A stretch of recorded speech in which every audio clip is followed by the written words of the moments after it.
पानीपत के railway station पर सामूहिक दुष्कर्म की वारदात सामने आई है। 35 साल की एक महिला से रेलवे स्टेशन पर गैंग रेप की वारदात सामने आई है। इतना ही नहीं, आरोपियों ने दुष्कर्म के बाद महिला को रेलवे ट्रैक पर फेंक दिया, जिसके बाद ट्रैक पर ट्रेन आ गई और महिला का पांव पटरियों के बीच फंसा होने की वजह से ट्रेन से महिला का पैर कट गया। हादसे की खबर मिलते ही जीआरपी मौके पर पहुंची और महिला को हॉस्पिटल भिजवाया गया, जहां महिला की हालत को गंभीर देखते हुए उसे पीजीआई रोहतक रेफर कर दिया गया। तो फिलहाल रोहतक के पीजीआई में महिला का इलाज चल रहा है।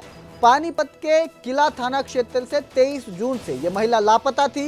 परिजनों ने महिला की गुमशुदगी की रिपोर्ट भी दर्ज करवाई थी। तो बड़ी खबर आपको दे रहे हैं, रेलवे स्टेशन पर सामूहिक दुष्कर्म की वारदात सामने आई है। एक महिला के साथ गैंग रेप किया गया, जिसके बाद आरोपियों ने महिला को रेलवे ट्रैक पर फेंक दिया।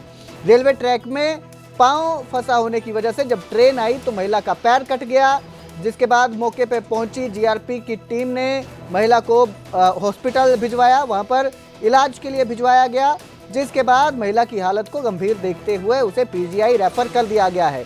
इस खबर पर ज्यादा जानकारी के लिए मेरे सहयोगी सुमित भारद्वाज मेरे साथ जुड़े हैं। सुमित, ये पूरा मामला क्या है? महिला के साथ जो ये वारदात हुई है गैंग रेप की, कब हुई और आरोपियों के खिलाफ क्या कार्रवाई की जा रही है? तो कुलदीप, देखिए 23 जून से जो है महिला घर से लापता थी, जिसकी गुमशुदगी की शिकायत इसके परिजनों द्वारा पानीपत के किला थाना में दर्ज करवाई गई थी। और उसके बाद अब 2 दिन पहले जानकारी मिली कि किसी के द्वारा जो है पानीपत के रेलवे स्टेशन पर महिला के साथ गैंगरेप किया गया और दरिंदे यहीं तक नहीं रुके।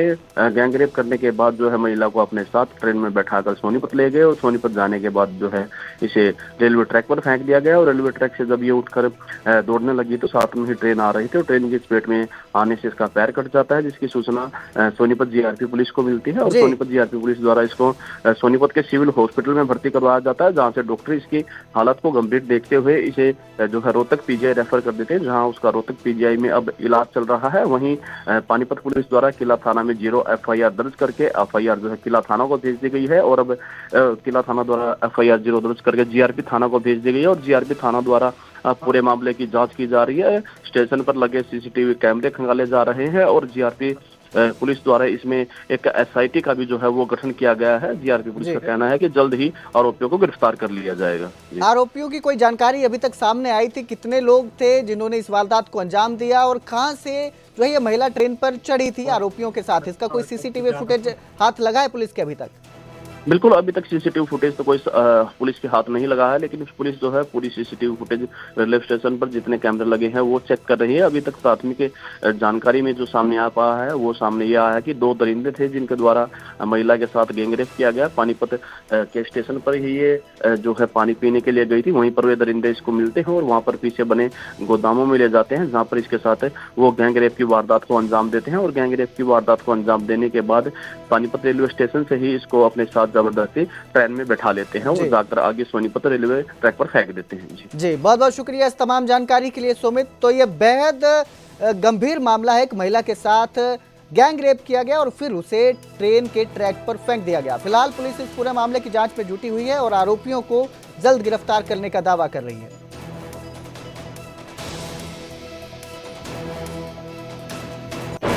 में कांग्रेस का बड़ा प्रदर्शन देखने को मिला। बिजली और सरसों के तेल पर सियासी बवाल मचा हुआ है। बिजली की दरों में बढ़ोतरी के विरोध को लेकर प्रदर्शन किया गया।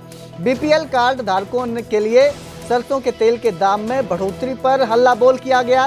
लालटेन और लाइट लेकर लघु सचिवालय कार्यकर्ता पहुंचे। सरकार के खिलाफ कार्यकर्ताओं ने जमकर नारेबाजी की। कीमत में बढ़ोतरी को जनता के साथ खिलवाड़ बताया। सरकार पर अपने घोषणा पत्र को भूलने के भी आरोप लगाए गए। तो यह बवाल देखने को मिला, यह प्रदर्शन किया गया। कांग्रेस कार्यकर्ताओं की तरफ से लालटेन और लाइट लेकर लघु सचिवालय ये कार्यकर्ता पहुंचे थे, जहां पर इन्होंने सरकार के खिलाफ नारेबाजी की। दरअसल बिजली और सरसों के तेल के दामों में बढ़ोतरी के विरोध में यह प्रदर्शन किया गया है। हरियाणा सरकार द्वारा आम जनता पर जो बिजली के बिलों में बढ़ोतरी की गई है और दूसरा जो बीपीएल परिवार थे वो जो तेल में 60 रुपए की बढ़ोतरी करी है, बीपीएल कार्ड काट दिए गए हैं, उन सबको चढ़वाने की मांग को लेकर आज हमने अनोखे ढंग से यहाँ पे जो लालटेन है, लालटेन लेकर बिजली की लाइट लेकर प्रदर्शन किया है, वो सरकार से मांग की है। पहले ही महंगाई ने आम आदमी की कमर तोड़ रखी है, ऐसे में बिजली के बिलों में बढ़ोतरी करना आम आदमी के साथ। तो बिजली की दरों में बढ़ोतरी और सरसों के तेल में कीमतों की बढ़ोतरी के बाद ये प्रदर्शन देखने को मिला है। आरोप लगाए हैं कांग्रेस कार्यकर्ताओं ने कि कीमतों में बढ़ोतरी जो है वो जनता के साथ खिलवाड़ है। सरकार पर जो उनके घोषणा पत्र में वादे किए गए थे उनको भूलने के भी आरोप लगाए गए हैं। तो सरकार के खिलाफ सड़कों पर कांग्रेस कार्यकर्ता उतरे दिखाई दिए। बिजली और सरसों तेल दाम में बढ़ोतरी के विरोध में उन्होंने प्रदर्शन किया। लघु सचिवालय के बाहर लालटेन लेकर ये कार्यकर्ता पहुंचे थे, जहां पर इन्होंने सरकार के खिलाफ जमकर नारेबाजी की और कहा कि ये जो है उपभोक्ताओं के साथ धोखा है, उन्हें जो है धोखा दिया जा रहा है। जो इस तरह से रेट बढ़ रहे हैं, दरों में बढ़ोतरी की जा रही है। इस खबर पर ज्यादा जानकारी के लिए मेरे सहयोगी नितिन अंतिल मेरे साथ जुड़े हैं। नितिन, ये जो सारा प्रदर्शन किया गया कांग्रेस की तरफ से, सरकार पर आरोप लगाए गए बढ़ोतरी को लेकर, इस मामले में क्या अपडेट? मैं आपको बता दूं, आज कांग्रेस कार्यकर्ताओं के साथ सोनीपत की आम जनता भी एकत्रित हुई थी, जो सबसे पहले सोनीपत के लोग सचिवालय पहुंचे और सैकड़ों की संख्या में सरकार के खिलाफ प्रदर्शन किया। प्रदर्शन अनोखे ढंग से किया गया था क्योंकि सभी के हाथ में लालटेन थे। सभी का आरोप यह था कि सरकार 300 यूनिट फ्री देने की बात कह रही थी, लेकिन बिजली के दामों में इजाफा कर दिया गया। और इसी के साथ साथ जो बीपीएल परिवार हैं, उनमें सरसों के तेल के जो रेट थे उनमें भी इजाफा किया गया है। सभी की मांग यही थी, सरकार जो वादे करते हुए निभा नहीं रही है और इसी कारण गरीबों को जो परेशान करने का कार्य किया जा रहा है। सभी प्रदर्शनकारियों की एक ही मांग थी कि जो दाम बढ़ाए गए हैं बिजली के हों या सरसों के तेल को हों, उन्हें सरकार वापस ले। इसी अपील के साथ सभी ने आज सोनीपत के लोक सचिवालय में प्रदर्शन किया है। जी बहुत बहुत शुक्रिया इस तमाम जानकारी के लिए नितिन। तो कांग्रेस का ये प्रदर्शन देखने को मिला, बिजली की दरों में बढ़ोतरी को लेकर ये प्रदर्शन किया, जिसके बाद उन्होंने मांग की है कि सरकार जो है जो बढ़ोतरी की गई है उसे वापस ले।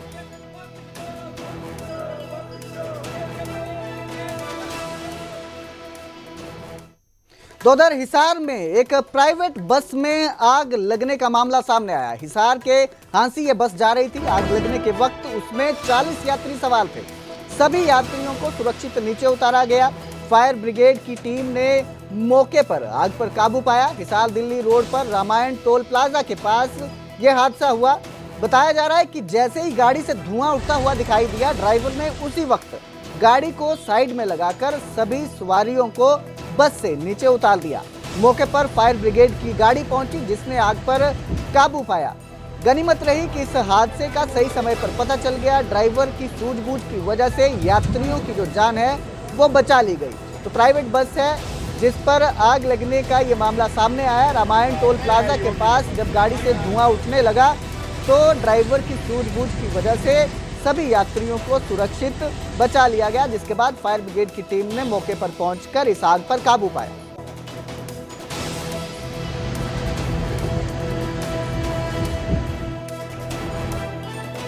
और अब बात मानसून की बारिश जो चरखी दादरी के लोगों के लिए मुसीबत बन गई है। महज कुछ घंटों की बारिश से मानो पूरा शहर तालाब बन गया।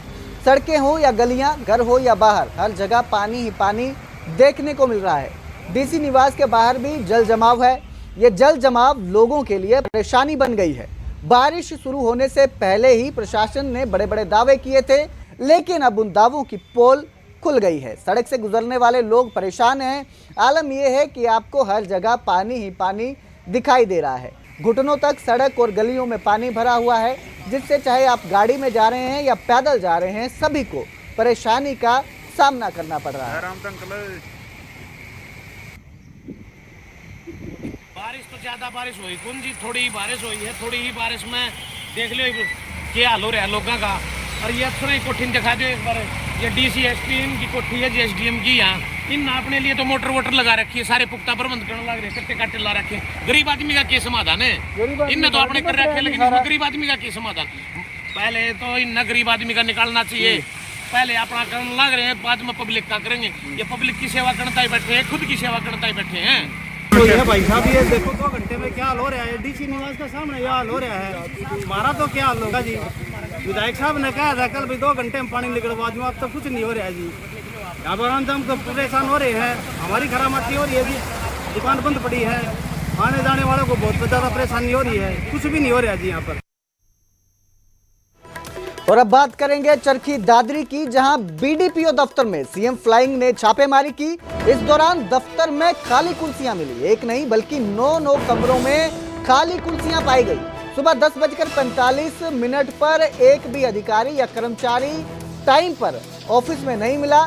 डीसी दफ्तर को दी गई जानकारी में ब्यौरा मांगा गया है। मुख्यालय को निरीक्षण रिपोर्ट भेजी जाएगी। तो बीडीपीओ दफ्तर में सीएम फ्लाइंग की ये रेड देखने को मिली दादरी में, जहां पर एक नहीं बल्कि 9 कमरों में कुर्सियां खाली मिली। समय होने के बावजूद भी अधिकारी जो है वो कुर्सियों पे नहीं मिले, दफ्तर में नहीं मिले, ऑफिस खाली दिखाई दिया, जिसके बाद मुख्यालय को अब ये निरीक्षण रिपोर्ट भेजी जाएगी। तो बड़ा एक्शन आपको देखने को मिला ये चरखी दादरी में, जहां पर बीडीपीओ दफ्तर में सीएम फ्लाइंग ने रेड की और पाया कि अधिकारी मौके पर मौजूद नहीं थे, कर्मचारी मौके पर अपने ऑफिस, अपने दफ्तरों में मौजूद नहीं थे।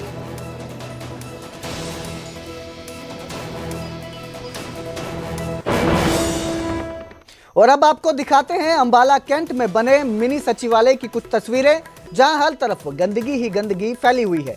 खासकर वहां के वॉशरूम में इतना बुरा हाल है, वहां पर खड़ा होना भी मुश्किल हो रहा है।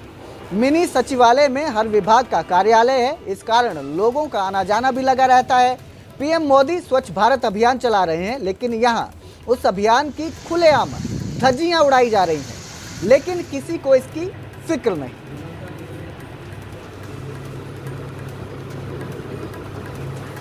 अपने पर्सनल काम से आई थी, तो यहाँ की जो सफाई व्यवस्था है और टॉयलेट का बहुत बुरा हाल है। इसकी सफाई व्यवस्था को सुचारू रूप से सही ढंग से किया जाए, ताकि जो यहाँ आने वाले उन्हें परेशानी ना हो।